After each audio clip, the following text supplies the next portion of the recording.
برداشت کرنا سیکھو گے، یاد رکھو میرے بچوں،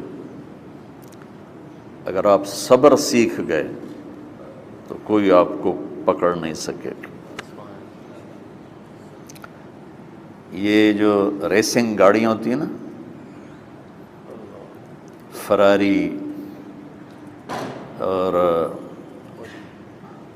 مختلف ان کے نام ہیں، مشہور فراری ہے، اٹلی میں بنتی ہے، لمبرگینی، یہ دونوں بنتی ہیں وہاں اٹلی میں، اور اس میں جو آدمی جا رہا ہو اس کے لیے سپیڈ لمٹ کی قید کوئی نہیں، ورنہ سب گاڑیوں پہ 120 کلومیٹر پر کے اوپر جائیں گے تو جرمانہ ہوگا، لیکن جو آدمی لمبرگینی میں جا رہا ہے یا فراری میں جا رہا ہے اس کے لیے کوئی جرمانہ نہیں، چونکہ وہ یوں کرو تو 1 سیکنڈ میں وہ 120 پہ چلی جاتی، صرف اتنا کرنے سے شوں ایسے جاتی ہیں۔ تو میں آپ کو ایک لمبرگینی دینا چاہتا ہوں، فراری 8 کروڑ کی ہے، فراری 8 کروڑ کی گاڑی ہے فراری۔ کئی دفعہ وہاں جب جاتا ہوں تو کوئی نہ کوئی بٹھا دیتا ہے، یہ آپ کو ذرا سیر کرائیں، وہ ہمارے کو تو شوق کی کوئی چیز ہے نہیں، وہ نوجوانوں کے شوق کی چیز ہے۔ تو 8 کروڑ کی گاڑی ہے، میں مفت آپ کو دے رہا ہوں، وہ ہے صبر۔ آخرت کے سفر میں اگر تیز چلنا چاہتے ہو، سب سے آگے نکلنا چاہتے ہو، تو صبر کی فراری پہ سوار ہو جاؤ، تمہیں کوئی پکڑ نہیں سکے گا، تمہارے کوئی قریب بھی نہیں آ سکے گا، کہ دنیا میں صبر کرنے والوں کا قحط آ گیا ہے۔ بڑے بڑے علماء ہیں اخلاق سے خالی، بڑے بڑے علماء ہیں صبر جانتے ہی نہیں، اور پورا معاشرہ سر علماء، تم کل کے علماء ہو اس لیے علماء کی بات کر رہا ہوں، ورنہ پورا معاشرہ میرے بچوں صبر سے خالی ہے۔ تم سیکھو۔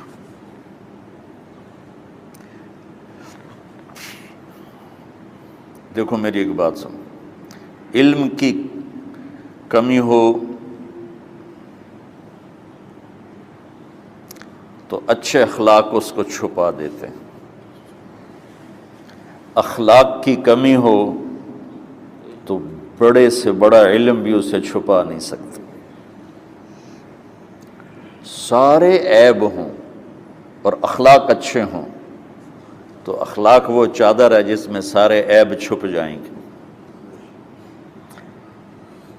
اور ساری صفتیں ہوں اور بد اخلاق ہو تو ہر صفت کو بد اخلاقی چھپا دے گی۔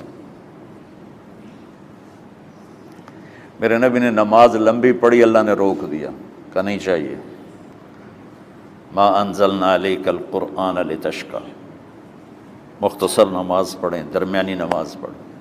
پیسہ سارا خرچ کر دے، اللہ نے روک دیا، ولا تبسطها کل البسط، میرے نبی سارا خرچ نہ کرو، کچھ بچا کے بھی رکھو۔ تبلیغ میں اپنی جان کھپائی، اللہ نے اس سے بھی روک دیا، فلا تذهب نفسک علیہم حسرات، تبلیغ کرو خود نہ مر جاؤ۔ تبلیغ کتنا بڑا عمل ہے، اللہ نے کہا اعتدال سے۔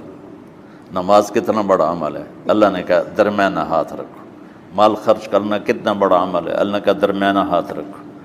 جب میرے لیے میں نے اخلاق میں بلند پرواز دکھائی تو اللہ نے کہا شاباش انک لعلی خلق عظیم، میرا نبی میں آپ کو شاباش دیتا ہوں، آپ کے اخلاق بڑے عالی شان ہیں۔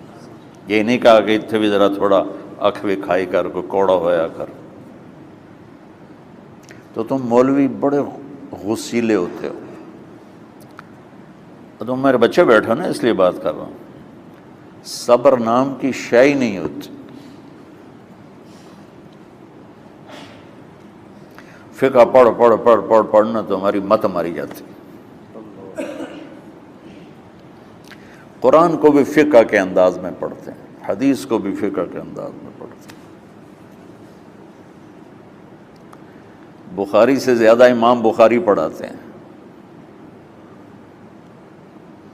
ترجمۃ الباب پہ اتنا وقت لگا دیتے ہیں کہ حدیث جو اصل چیز ہے اس کی طرف توجہ نہیں جاتی۔ امام بخاری کی کتاب کا مقدمہ کوئی نہیں، تو اس پر جب بخاری شروع ہوتی ہے تو ہفتہ ہفتہ اس پہ سبق چلتا ہے کہ امام بخاری نے مقدمہ کیوں نہیں لکھا، جی میں سارے مل کے یعنی امام صاحب نے تو گلاں کی جان۔ میں اس کا اتنا آسان 1 منٹ میں اس سارے سبق کو ختم کر دیتا ہوں بخاری شریف کے، کہ دیکھو بھائی امام صاحب کا دل نہیں کیا مقدمہ لکھنے کو، اس لیے انہوں نے نہیں لکھا، گل مک۔ ایک حدیث کے عنوان اور حدیث میں جوڑ نہیں تھا، تو شیخ رمزی بہت بڑے فاضل آدمی ہمارے فیصل آباد، میں نے کہا شیخ یہ جوڑ کوئی نہیں، کہ شیخ ھذا من اصعب ابواب البخاری، یہ بخاری شریف کے مشکل ترین ابواب میں سے۔ میں نے کہا بڑا آسان کام ہے، امام بخاری بھول گئے، ترجمہ کوئی اور تھا، حدیث کوئی اور لکھ دی، بھول گئے، بشر ہی تو ہیں، کیوں بچوں نے مصیبت وچ پان دیا۔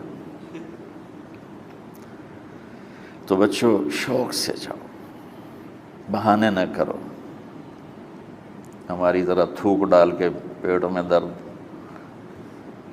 وہ شامہ پہ جان گیا پھر توڑیاں۔ ٹھیک ہے نا، میں زیادہ بول نہیں سکتا ہوں، ضروری سمجھ کے آیا تھا کہ تم خوشی سے جاؤ۔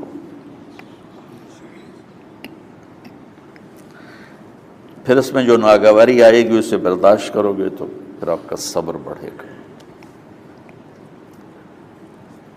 تو میں صرف میری شہرت نظر آتی ہے، اس میں جتنا مجھے صبر کرنا پڑا ہے وہ تمہارے سامنے نہیں ہے،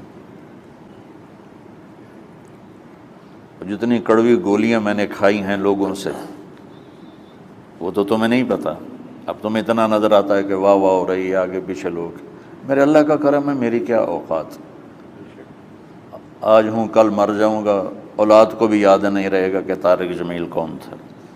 جو ہے اس میرے رب کا کرم ہے، مجھے اپنی شہرت سے کبھی دھوکہ نہیں لگا، تو میرے بچوں اس لیے بتا رہا ہوں، کوئی فخر نہیں، کہ مجھے اپنی شہرت سے کوئی دھوکہ نہیں، ایک لمحے کے لیے بھی مجھے دھوکہ نہیں، میرے دل کی گہرائیوں یہ بات اتری کہ سب میرے اللہ کا فضل ہے، اور برائی کرنے والا اور اچھائی کرنے والا میری نظر میں برابر ہو گیا ہے۔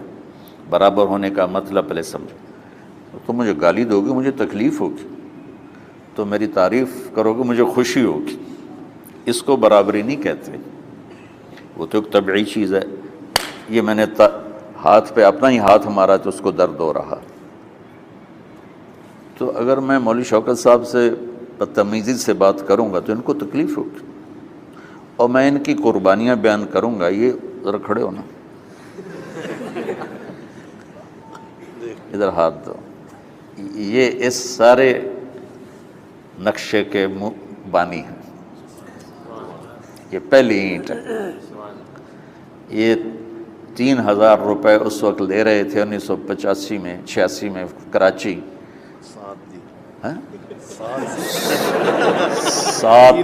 7,000 ان کی تنخواہ تھی، اور میں نے ان کو تلمبے میں بلایا 900 روپے مہینے پر۔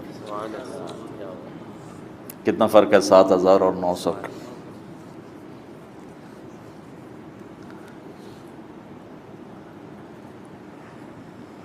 لوگ میری تعریف کرتے ہیں، میں اللہ کا شکر ادا کرتا ہوں، اور اس پہ میں تکبر میں نہیں آتا۔ یہ ہے مدح اور ذم برابر ہو جائے، یعنی تعریف کرنا اور برائی کرنا برابر ہو جانے کا مطلب یہ نہیں ہے کہ برائی سن کے اثر نہیں ہوتا اور تعریف سن کے اثر نہیں ہوتا، نہیں، برابر ہونے کا مطلب بتا رہا ہوں، اس کی توفیق تائید رحمت اپنی اولاد کو بتا رہا ہوں۔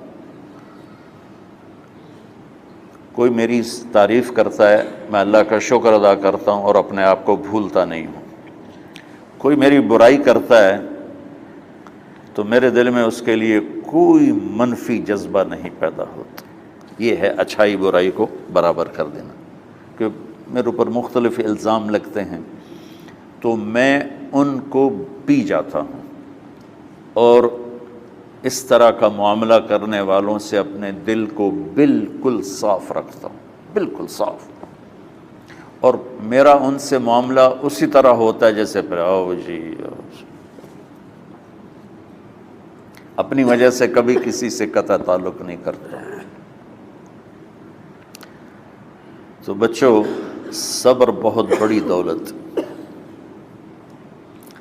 یہ تمہاری تبلیغی زندگی میں بھی کام آئے گی، علمی زندگی میں بھی کام آئے گا، جب تم گھر والے بنو گے، شادیاں ہوں گی، اس وقت یہ کام آئے گا۔ ٹھیک ہے، اب بہانہ تو نہیں کرو گے نا، خوشی سے جاؤ گے نا؟ چلو، السلام علیکم۔